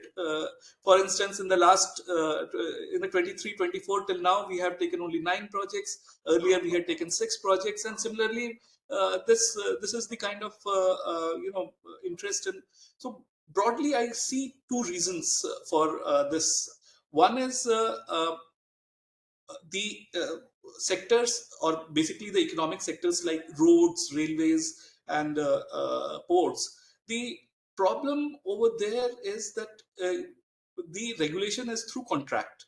However, over a period of time, these concession agreements, which were the pillars of these PPP investments, have been tinkered too, too, too much. And that has somehow, I think, lowered the confidence of the private sector, where they are not in a position to participate in these tenders or in these projects. So somewhere we need to work upon the current model agreement that we have, and we need to have stakeholder discussions with the private sector, sit across with them. We should call the bankers along with that, and through these stakeholder consultation, we need to make it more robust, where all the participants are on the same page and they are ready to participate. Unless and until we do that, I don't see any investments coming through these PPPs. It will just be in a few cases, and not much investment will come through PPPs. The second important point that has been mentioned in the document is in the social sector. As rightly pointed out in the presentation also, we need to develop model concession agreements. Now, the earlier this task was basically handled by Planning Commission, now Niti Aayog, but obviously these new agreements are not coming up. Wherever, in few of the sectors where these agreements have been written, but the private sector has shown very little interest. So somewhere we need to strengthen these agreements so that there is more participation from the private sector. And for that, I think one of the suggestions that was made in the book is that we can have some kind of a PPP institute, 3P institute, or something of that sort, which can basically help in undertaking these work. So that could be one mechanism. So not only we should basically deepen our engagement with the economic infrastructure sector, where already such investment was coming in the past but has dried up recently, but also increase the number of sectors in which we would like to have more investments. Because clearly, see, PPP have 2 very, very big advantages, as very rightly pointed out by Mr. Partha Mukhopadhyay ji, that it is not for funding sake that we should be moving towards PPPs. It is for their efficiency. So one big advantage through PPP that we derive is the efficiency of the private sector. The second one is point that was raised earlier is the operation and maintenance. So PPPs, given that they are structured in a manner where maintenance is a part of the entire contract, so those maintenance will also help in maintaining the infrastructure asset that is created. The government is also moving towards brownfield monetization of brownfield projects for raising funds. That is certainly a good idea. We should basically expand that as well. And as rightly pointed out, if most of the funds that are raised through such investment, if they are plowed back to the same sector, that will give more incentive to for having more such kind of projects from such sectors. Otherwise, we'll find that if the money goes to generally the Consolidated Fund of India, then they will certainly lose that interest and may not be structured in that manner. So with this intervention, thank you. Thank you for giving me an opportunity. Thank you, Mr. Mahto. Would Subhomoy Would you come in? Yeah, thank you very much. First of all, thanks to EGROW Foundation and Pratap, what a wonderful book you've written. This is something that it was a pleasure reading, and more than that, it was a pleasure also today to listen to all my friends speaking about the infrastructure sector and its issues. And with Pratap, a discussion on infrastructure always becomes a very, very interesting exercise. He always brings so many new aspects onto the table. This is something that always fascinates me. I would just say that one of the things that I notice is that infrastructure sector, given what the importance that the government is paying to it, the infrastructure sector, the importance the government is paying to it, you find big companies muscling into the sector, and that is a very significant development. Then, just in December, Reliance Industries has merged its engineering, procurement, and construction under its subsidiary Reliance Projects and Property Management. Larsen and Toubro, Adani, Tata Projects, and even government-owned Rail Vikas Nigam have begun to pivot towards infrastructure in a very big way. Now, that's an interesting thing why it's happening. And that is related to the payment issue that Pratap had flagged. The government is now looking at infrastructure through the EPC route. So it has actually shifted quite significantly from the PPP to the EPC route. Now, when that has happened, it creates a new set of new reward returns ratio. New entrants will now operate on a low debt model to build greenfield assets. And the government's responsibility will be to sell the completed or the brownfield projects. What does this mean for the infrastructure sector in the country? Because the government, having had a very bad experience with NHAI and also with the railways, is now saying that it will hand out infrastructure contracts where the bidders have to separate the project financing plans for the post-construction phase. And I know very clearly, and obviously this panel knows it very well, that's because of the result of NHAI's 3.3 trillion debt burden. So where did that come from? Well, the finance ministry discovered that most of the debt was run up to pay for the extravagant hybrid annuity model-based projects.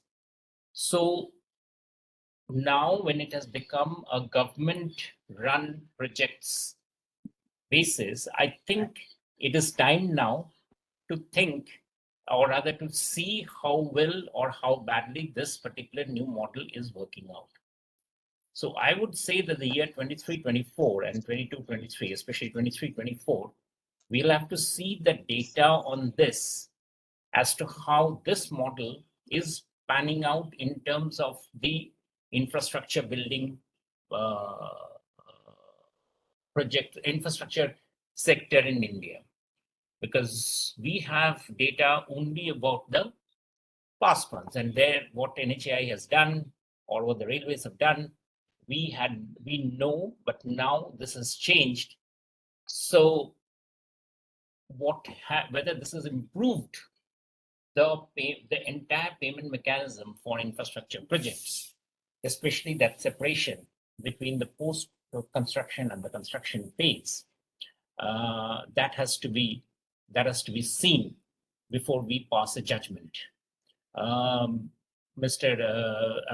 on in his intervention, we found the point that was said from the banking sector by Mr. Jani about infrastructure projects, the contractors inflating projections, was something that was the basic reason why this had happened. So contractors inflated projections, effectively pocketing more. Projects came up late, even if the government's bill mounted. This is something that is therefore changing. And I'm not here, I wouldn't say that the change is all for the bad. I would rather say the change has probably become necessary because going on with the earlier model where NHAI, for instance, was raising IBR, and I know Pratap had talked about that, probably wasn't the best of stories about our infrastructure project creation. Also, at this stage, there's also another thing that has come in.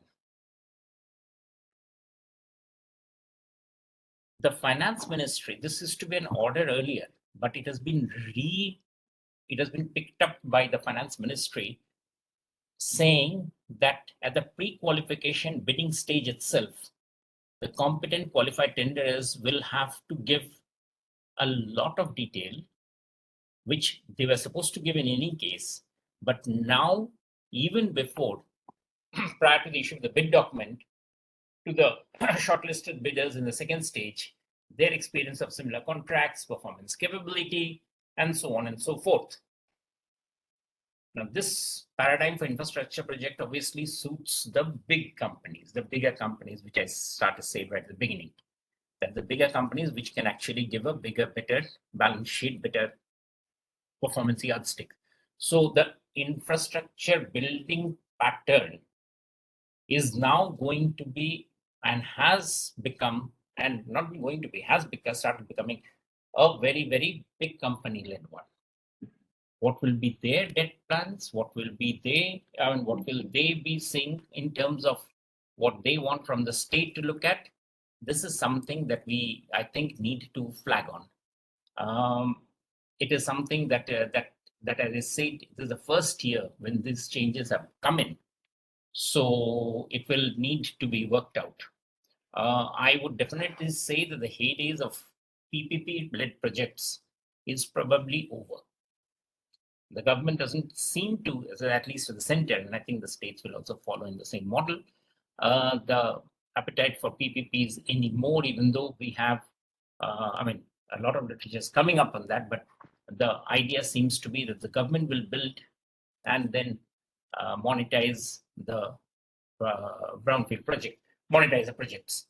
So is that going to be the new building paradigm of infrastructure? It is, obviously there can be questions that how far can the government keep on doing that sort of a stuff. But going by the kudos, or let's say going by the good, whatever it's called, good optics that this sort of capex actually creates for government budget, I am not sure that the new government will not follow the same route and expand the purse even more. At 10 trillion, it was already big. It's already 11 trillion, and I'm not sure this is not going to jump up even further. There's a lot that, there's rating agencies and others will all be saying, yes, it's a good idea. If that is going to be the way, then obviously we'll have to think about how infrastructure projects will be constructed in India, how infrastructure projects will be the relationship between the government and the private sector will pan out. That means that the national monetization pipeline will now become even more government dependent than earlier, which would mean that infra building essentially will become a safe option for Indian corporate giants to dabble in. Whether, again, as I said, whether this is something that is sustainable is something that is an entirely new, but it's an entirely new terrain. And we'll have to see how the results come in before we can pass a judgment. But as far as taking the stock of what has happened so far, I think I would echo what Partha's point was, that probably Pratap's book is a very efficient way for government officers to understand the terrain of infrastructure sectors. And I think that is something that is very, very useful for us to know. I'll stop here. Thank you. Thank you. Thank you, Subhomoy. Now, we've actually crossed our 90. We are at about nearing 100. No, 85 to, 95 to 100 minute range. But we can go on for a little longer? Yeah, I hear. Sure, Professor. Sure. Okay, great. So we have a few, questions in the chat, if you will. So I'm just going to read them out because, in some sense, that's the audience participation here.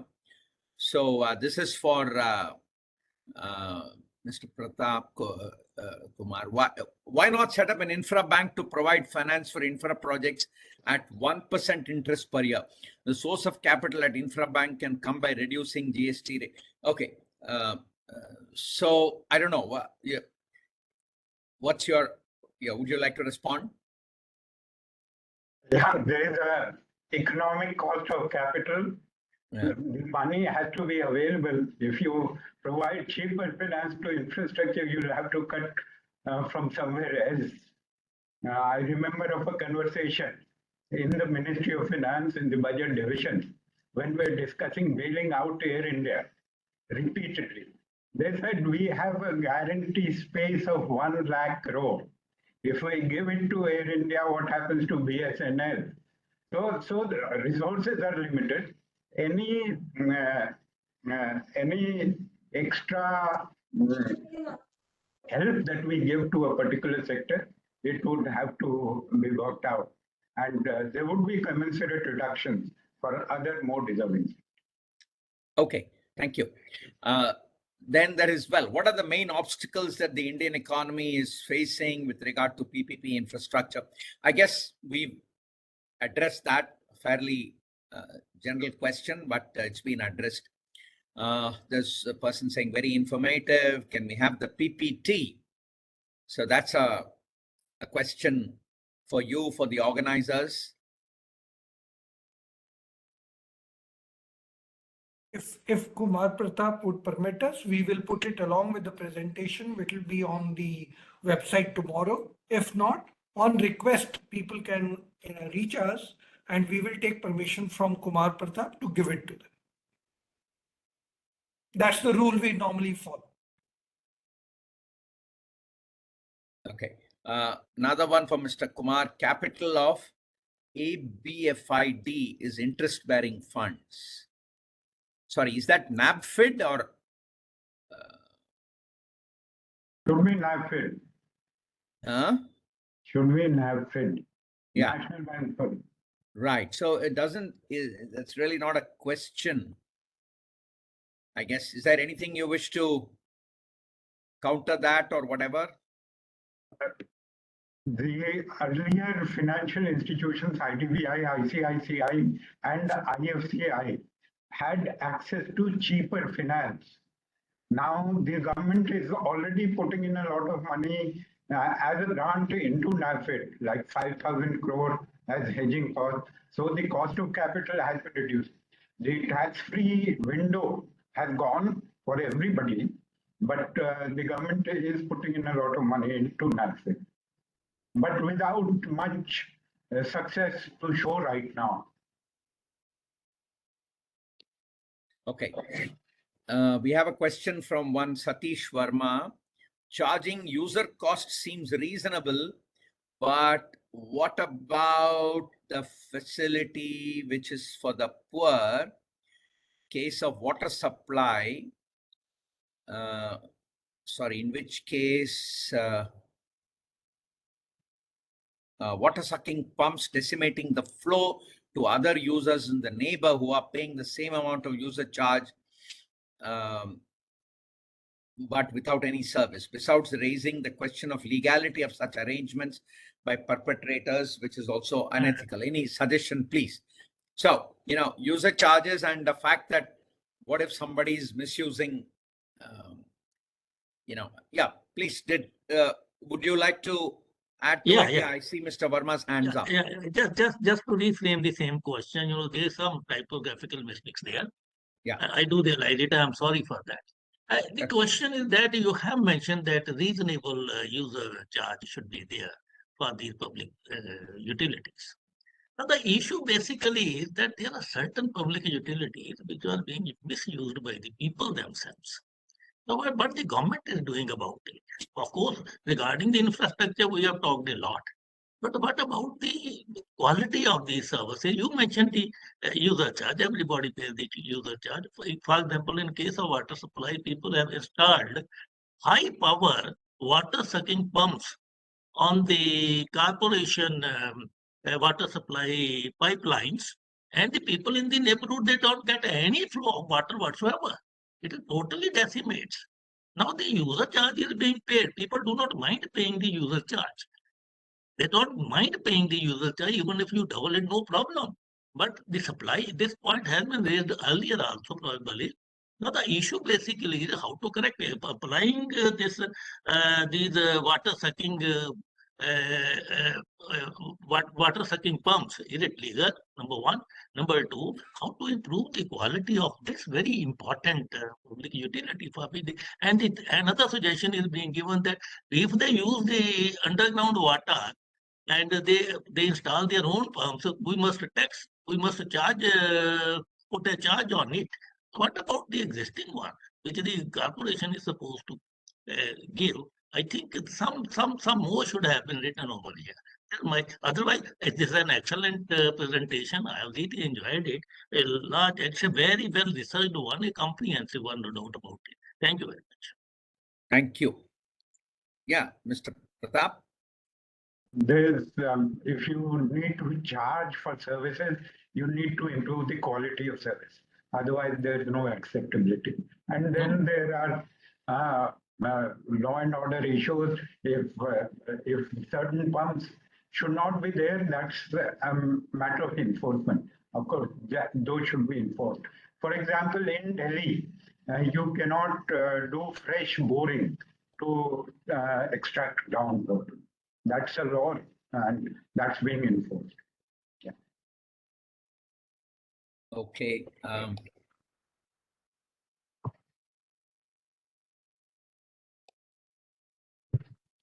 There's one. Okay, there was one asking about your book. There's something about funds from banks or PFCs not required. Central PSUs can do the job by adopting one village after the other. Yeah, that's Subhash Chandra Agarwal. So anybody wish to comment on that?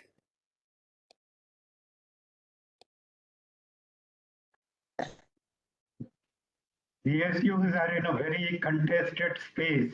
Everybody wants their money, and it's not easy. They already are doing the CSR requirements. So burdening them further by adopting 600,000 villages would not be advised. Okay.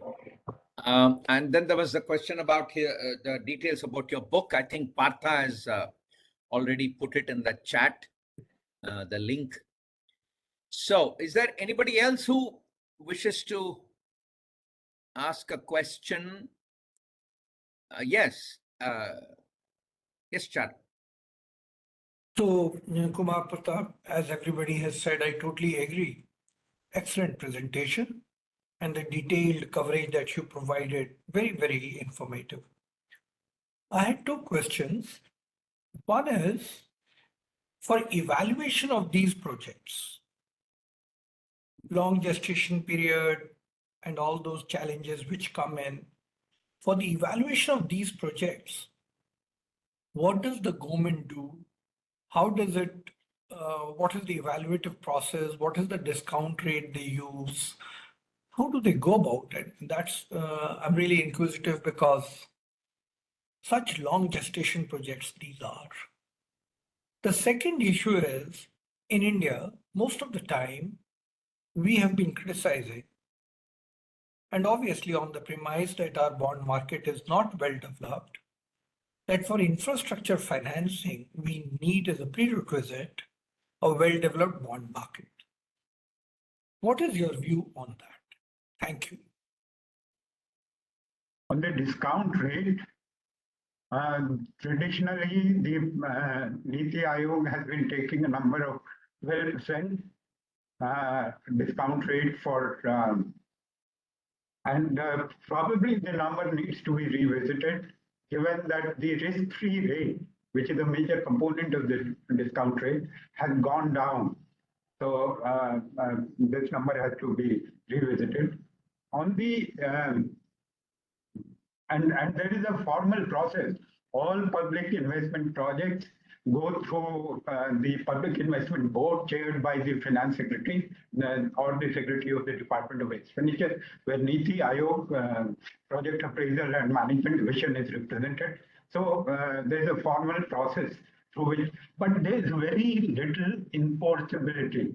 Let me give you an example. CAG in its 2021 report on the Delhi Metro has said that suddenly the government decided that the discount rate for metro rails have to be raised to 8%. So these the project proponents, including the Ministry of Housing, just jacked up the number by 200% in terms of fare revenue, because they were certain they wanted to cross the 8% hurdle, but they were certain there is no accountability. So given the so that's a major lacuna, I think, in the project appraisal process, because unless you hold the project authorities accountable to the numbers that they are giving, a point also raised by Mr. Jani, there is no access to good numbers. On the debt, on the bond issue,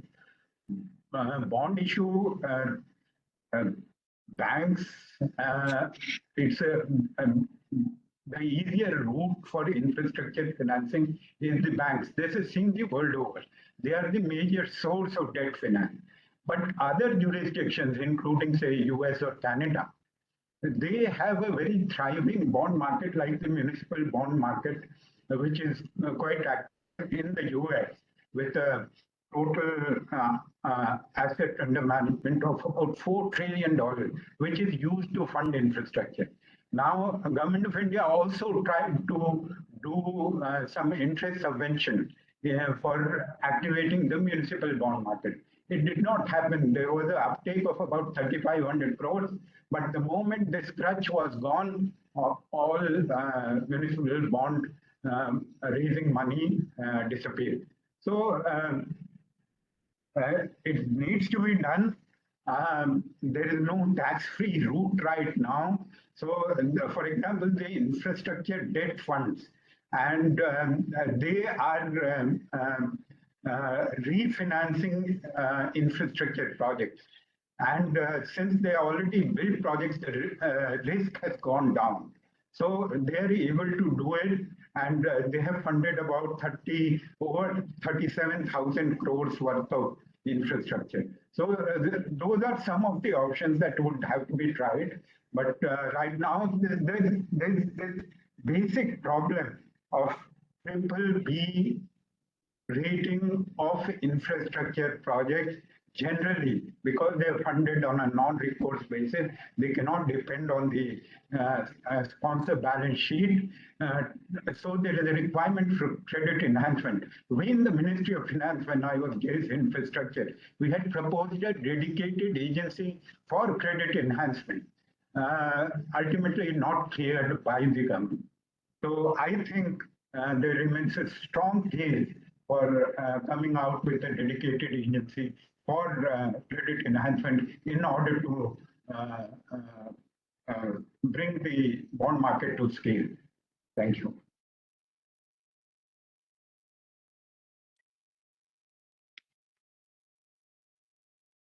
Okay. Should we sort of wrap it up now? Sure, Professor. Right. So we've, thank you very much to all the panelists, and except my own, user charges and the way you looked at the metros, I'm just a little concerned that we would like to, the mindset that somewhere the revenue side and the cost side needs to balance itself. I don't know, because there are many, I mean, in the specific context of transport infrastructure, and I'm sure many other infrastructure are like that, the externalities are so much, the positive externalities that revenue, or rather the, direct revenues, or even whatever indirect revenues you can attribute, may not cover costs. So I don't know if we may have to live with that principle in many infrastructure, and therefore stop kind of beating down maybe on the metros that, you're not making money. So I don't know. We'll have to go back to what the original analysis, social cost benefit analysis, and so on.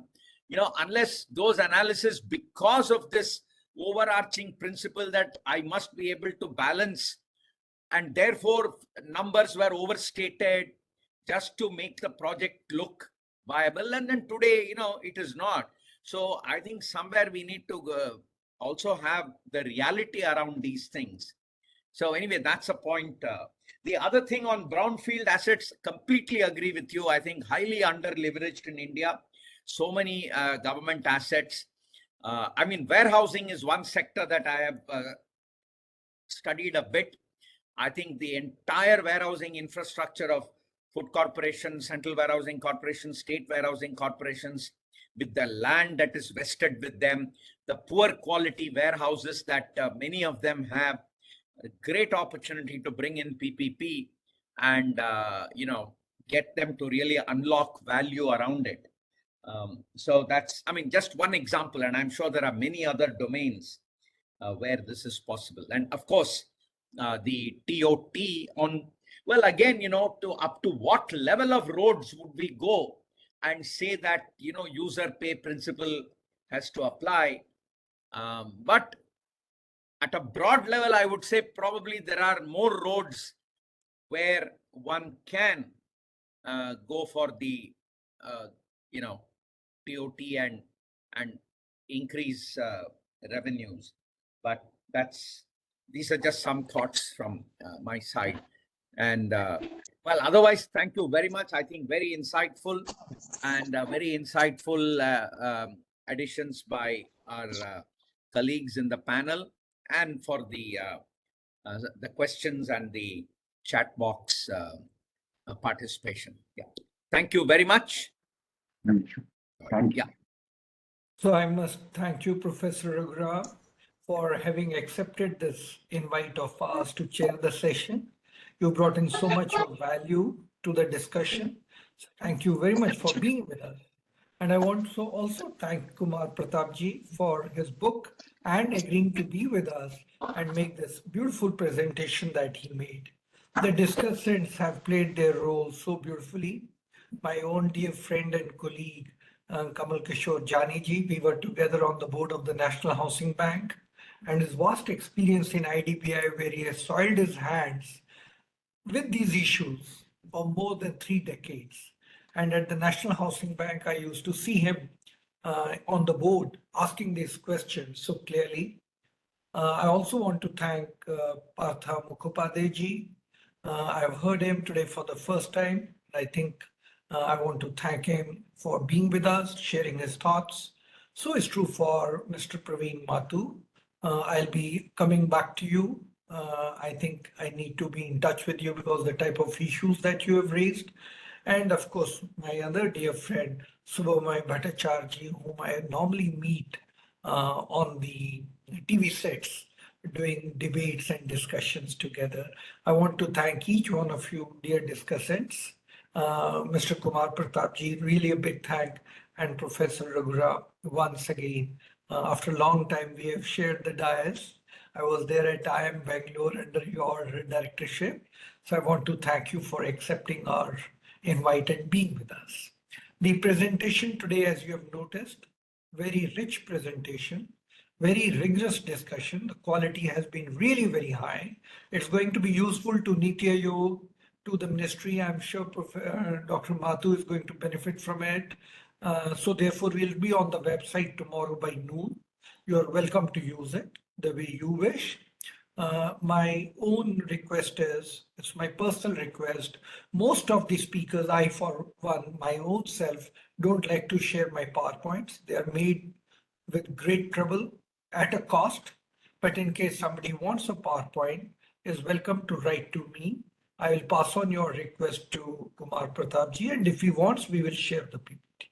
Otherwise, normally, I personally don't like to share my PPTs because, as I mentioned, they're extremely expensive. With this, I would like to make two more announcements. One, next week on this forum, same time, Friday, we are going to have a discussion on drugs and Punjab. Is the myth Urta Punjab, everybody is drugged in Punjab? Is everybody only living on drugs in Punjab? We are going to discuss this. There's a professor who has done extensive research, and the discussants are also very, very experienced, and they bring in, there's an economist professor who has done the research, Professor Gumman, and then there are psychologists, sociologists, who are the discussants there. So I would like to invite all of you for the next week discussion on drug abuse in Punjab. The last announcement that I wish to make is that there are a series of daily programs, 1 hour, 7:30 to 8:30 online at a very nominal rate, and we are willing to waive that if somebody can't afford it, at a very nominal rate, 1 hour of discussion on important contemporary economic issues. So I would like you to spread the word. I would like the faculty in far-flung places to tune in and listen to the best minds. These are professors, these are practitioners, chief economists of good institutions who volunteered to speak here. And I would like also students on Indian economy and aspirants for civil services to benefit from these discussions. With that, let me once again thank each one of you. I want to wish you a great weekend. We have a Holi festival coming up. So a great weekend coming up. Wish you all the best for that, and looking forward to seeing you next Friday. Thank you. Happy Thank Holi. you. Thank you. Thank you.